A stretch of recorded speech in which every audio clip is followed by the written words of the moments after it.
What's going on, ballers? Welcome back. Today we have some important stuff to cover. So before we get started, let's take a look here at crypto bubbles. You see, we got the market looking red today, but we have a few things that are green.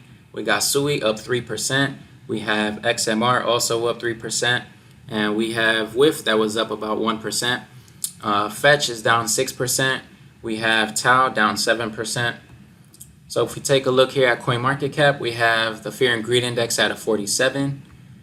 Bitcoin is at 58,106, and Ethereum is down 3% for the day. It's at 2,457. XRP is at 56 cents. Actually, I want to buy some XRP today. So this is from Forbes. It says strap in, serious $40,000 Bitcoin price crash warning issued as the Fed suddenly braces for a US dollar crisis that's predicted to spark a total collapse. So one thing I'm not going to do is depend on the mainstream media to buy my Bitcoin, because if I was to sit around for the month of September and wait for $40,000 Bitcoin, I'll probably never buy Bitcoin this month because we're not sure if that'll ever happen. We're still at 58K right now. So I'm still going to be buying Bitcoin regardless of the price every single week. And yeah, and this is the reason why. Over $1 billion worth of Bitcoin left exchanges in 7 days. In this article, it says, according to data provided by Into the Block, centralized crypto exchanges saw a net outflow of over 16,500 Bitcoin, worth over $1.1 billion.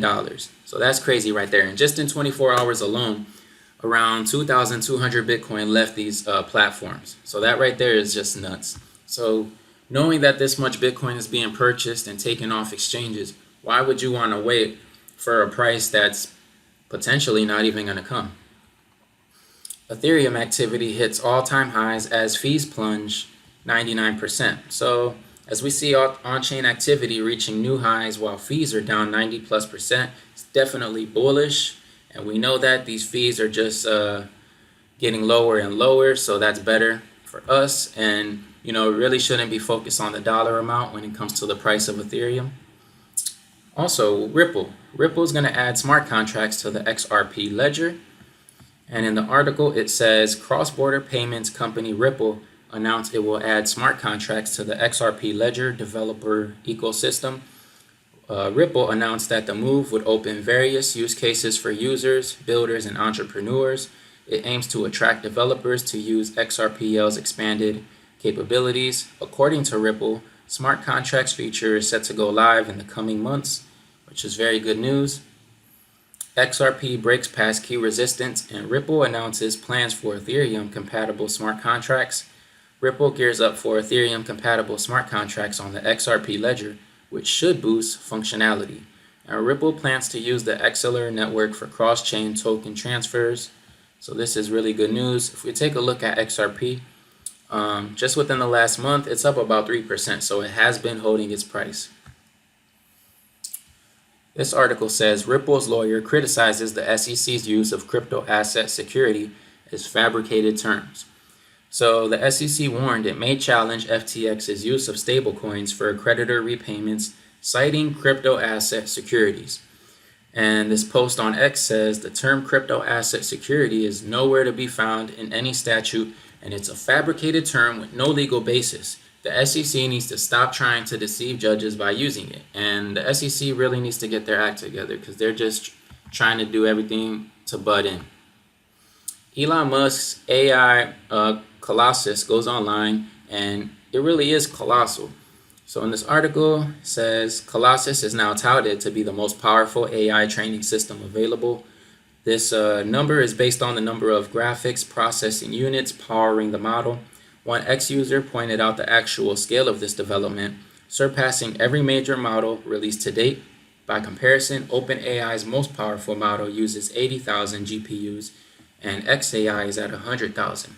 And in the article, it states that that number is expected to double in the next couple of months, which means it'll be at 200,000, which is insane. The Bank of Japan governor hints at more rate hikes, and Bitcoin drops 0.4%. Also, the S&P 500 futures drops a bit as well. We've seen that about a month and a half ago when Japan had a little bit of a stock market crash. It affected us here in the States, so we are a little bit linked together. Qatar brings in crypto rules framework in a sign of Web3 development in the Middle East. So Qatar has gone from banning crypto in 2018 to introducing a crypto regulations framework this month. The framework includes recognition of smart contracts, licensing for crypto companies, property rights and tokens, and custody arrangements, among other issues. So now they're one of the more crypto-friendly countries in the Middle East. And Russia. So Russia's largest bank to offer CBDCs in 2025. Get ready for a digital ruble. So in early 2025, the biggest bank, Sberbank, I said that right, Russia's biggest bank, will offer digital ruble transactions in early 2025. This is a big step for Russia's central bank digital currency, and it puts Russia on the digital ruble, and it puts them closer to widespread use. So I think that once that program is over and they know that they're able to use it efficiently, they'll be able to transact, with other countries. So I think it's just kind of like a pilot program. Now, Venezuela's President Nicolas Maduro proposes retaking the crypto path. I just heard some news the other day about him.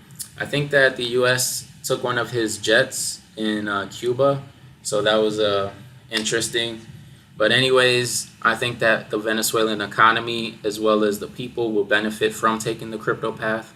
There's countries already in South America that did that, such as El Salvador, Argentina, and I think Brazil is starting to head in that direction since they have ETFs and stuff. So I do recommend that they do that.